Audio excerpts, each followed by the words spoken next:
안녕하십니까. 2024년 9월 25일 최병무의 팩트 시작하겠습니다. 자, 이재명 대표의 선거법 위반 허위사실 유포 혐의에 대한 1심 선고가 11월 15일로 예고가 돼 있죠.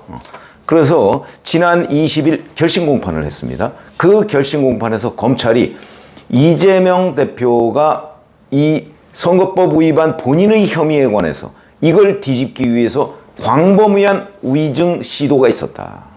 그런 흔적이 나왔다. 이런 거를 공개를 했습니다. 결국은 무슨 얘기냐면, 이제 뭔가 이 판을 좀 뒤집어 보기 위해서 여러 차례 시도를 했는데 실패한 것으로 보인다. 자, 우선 그 허위사실 유포 두 가지죠. 김문기 씨를 성남시장 재직 때 알았느냐 몰랐느냐.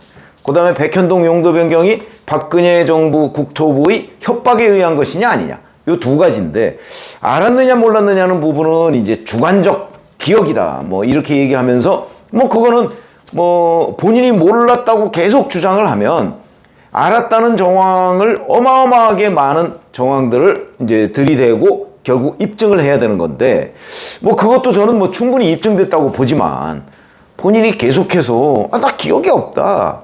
그러면 이제 이재명 성남시장은 기억력이 없는 거의 바보 같은 사람이다. 이렇게 되고 이제 끝날 수도 있는.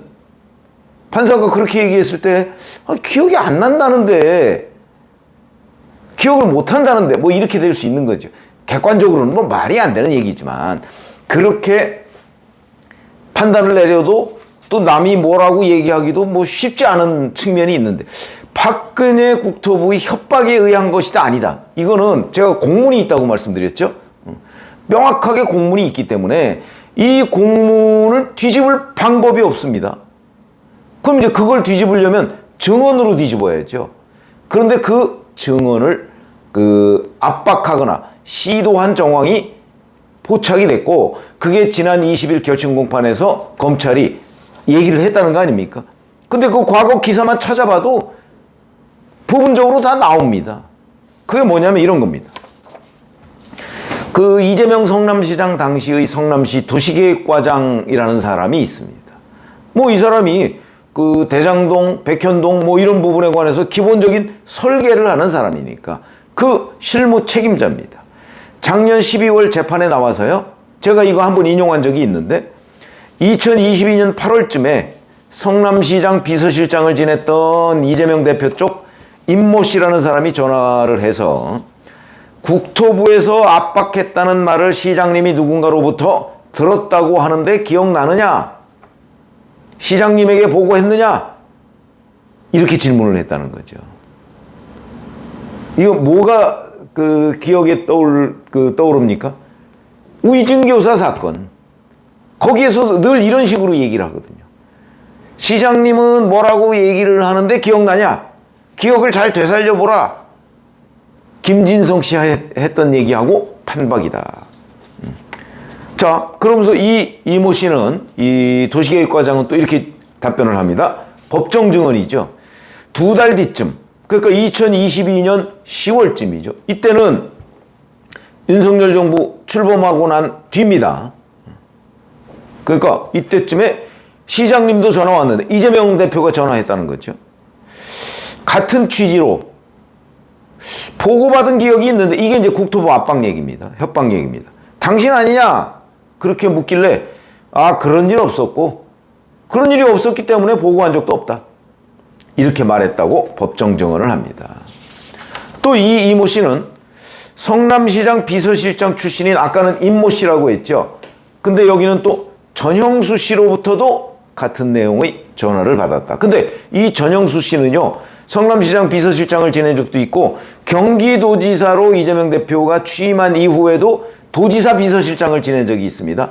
어서 이름을 좀 많이 들어보시지 않았습니까?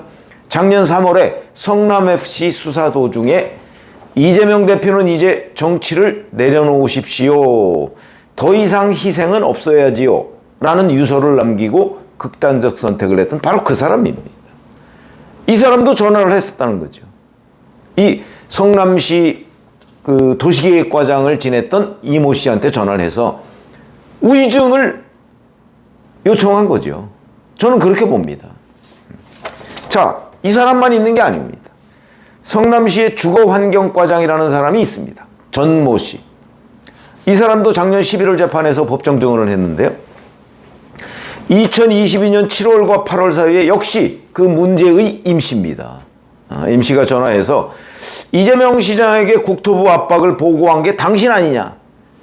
이쪽에 도시계획과장한테는 당신 아니냐 묻고 주거환경과장한테도 또 당신 아니냐 묻는 유도신문입니다. 유도신문. 물론 당연히 이 주거환경과장 전모 씨는 그런 일 없다고 얘기해요. 왜냐하면 제가 여러 차례 말씀드렸지만 백현동 용도 변경 권한은요 성남시장한테 있습니다. 그걸 국토부가 어떻게 협박합니까?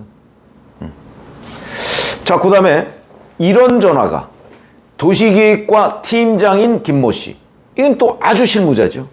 그 다음에 도시계획과 주무관인 장모 씨, 여기한테도 이 임 씨라는 사람이 비슷한 내용의 전화를 계속했다.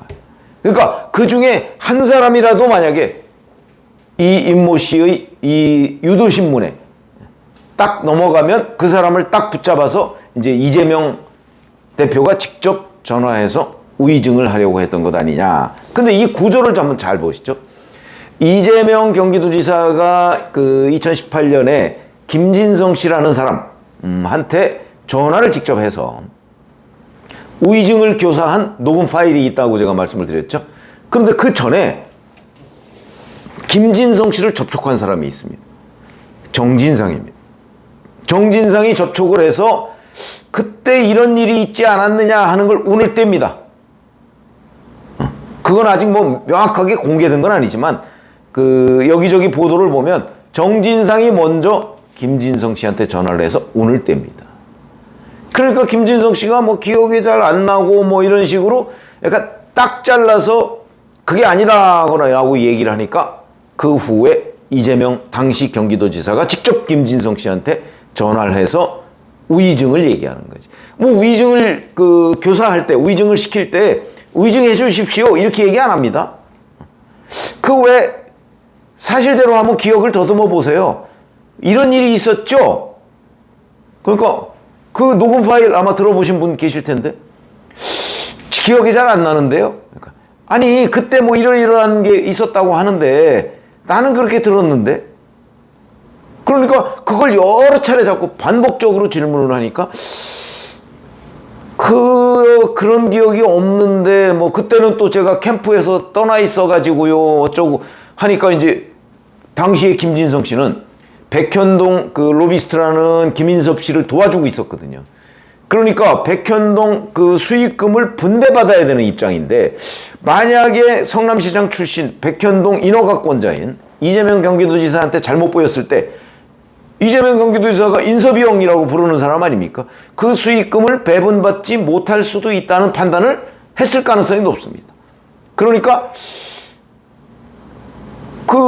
뭐 자꾸 이렇게 이제 뭐 애매하게 얘기를 하니까 변론 요지서를 보내줄게요. 이렇게 얘기합니다. 한번 제가 그러면 어떻게 해야 되겠습니까? 라고 얘기하니까 변론 요지서. 그게 요렇게 우의증해 주세요. 라는 겁니다. 그게 우의증 교사입니다. 그 구조하고 똑같죠? 이것도 임모 씨, 또 전영수 씨 이런 사람들이 계속해서 성남시 공무원들한테 당신이 그 국토부 협박받았다고 저 이재명 시장한테 보고한 사람 아니야? 이런 식으로 계속 질문을 합니다. 그래서 여기서 만약에 이 사람들이 뭐 약간 애매한 태도를 보이면 이재명 성남시장이 아마 이재명 경기도지사가 직접 전화해서 이렇게 해달라. 변론 요지서 보내줄게요. 아마 그래서 선거법 재판에 이 사람들 증인으로 나와서 그런 협박이 있었습니다. 이렇게 또 위증을 했을 가능성이 대단히 높다. 구조가 똑같다는 거죠. 여기도 2달 뒤쯤에 이 임모 씨라는 사람이 전화하고 난 뒤에 2달 뒤쯤에 이재명 대표가 직접 전화했다는 거 아닙니까? 같은 취지로. 위증교사 사건과 똑같은 구조를 가지고 있다 하는 것이 여기서 입증이 되는 상황이고요. 물론 이 사람들이 이제 다 그런 사실이 없었습니다 라고 했기 때문에 위증교사는 실패한 것으로 보입니다. 그러나 위증교사를 시도했던 것은 분명해 보인다. 그 바람에 결국은 그 박근혜 국토부의 협박에 의한 것이다라는 그 거짓말, 허위사실 이 부분을 그러니까 뒤집기 위해서 위증을 시도했는데 그 위증 교사가 실패했다.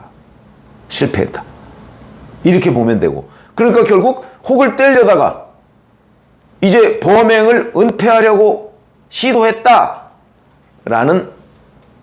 혹을 다시 붙이게 된 이런 상황이 됩니다. 자, 이런 부분에 관한 과정이 지난 20일 결심 공판에서 이제 판사 앞에서 검찰이 쭉 설명을 했다고 하고요. 그 판사가 이런 증언을 다 들었을 겁니다. 물론 올해 2월에 이 판사는 바뀐 판사입니다. 먼저 그 작년 11월, 12월에 증언을 들었던 판사는 전에 선거법 재판을 했던 강규태 판사죠. 그 사람은 올해 1월 달에 갑자기 그만뒀죠.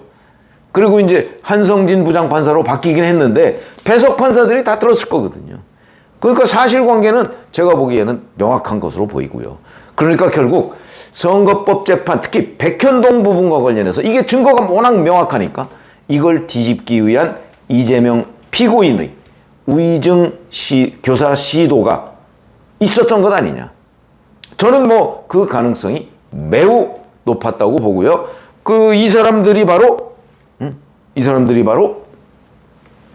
법정에서 그런 증언들을 했기 때문에 그래서 백현동 국토부 협박 부분과 관련한 허위 사실은 그 사실 자체도 명확할 뿐더러 공문으로 확인이 되고 그다음에 그 이후 이걸 뒤집으려고 위증을 시키려고 했다가 실패한 이것도 또 명확해 보이고 그래서 이 부분에 대한 판사의 판단 저는 사실은 상식적으로 보면 의심할 여지가 없다고 생각을 합니다. 11월 15일 그 1심 선고를 봐야 되겠고요. 자, 여기서 우리가 또 하나 이재명 대표라는 사람은 이런 걸 뒤집기 위해서 위법 행위를 서슴지 않는 사람이다.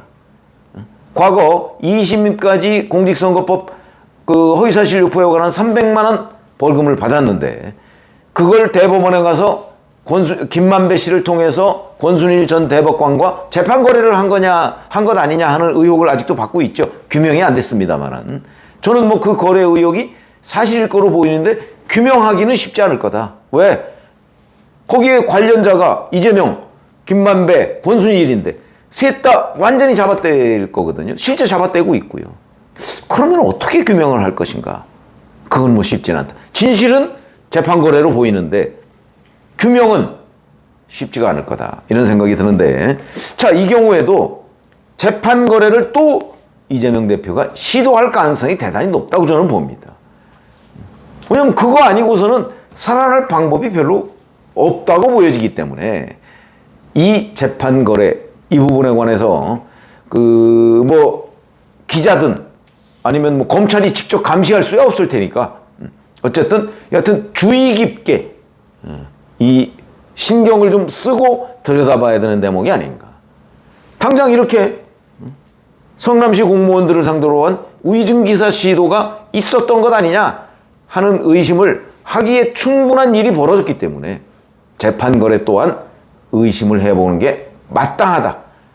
자, 11월 15일이면 아직 꽤 많은 시간이 남아 있습니다. 그러니까 50일 정도가 남아 있습니다.